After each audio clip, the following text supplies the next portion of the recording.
4 veneti nella lista del Partito Democratico per le elezioni europee di fine maggio.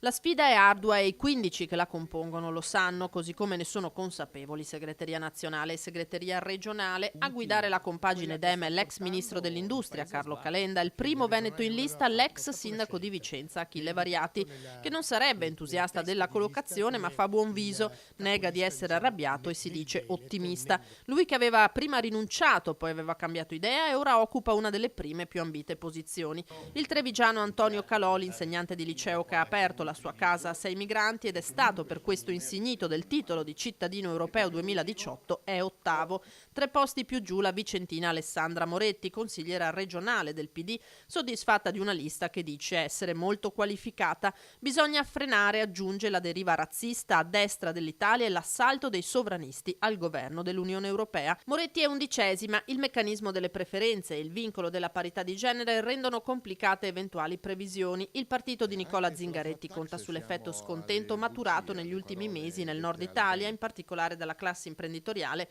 verso Movimento 5 Stelle e Lega. Al 15° e ultimo posto un'altra trevigiana, l'ex senatrice Dem Laura Puppato, già sindaco di Montebelluna. Un bacino vasto, quello in cui dovranno muoversi per raccogliere i voti necessari Veneto, Friuli Venezia Giulia, Trentino Alto Adige ed Emilia Romagna.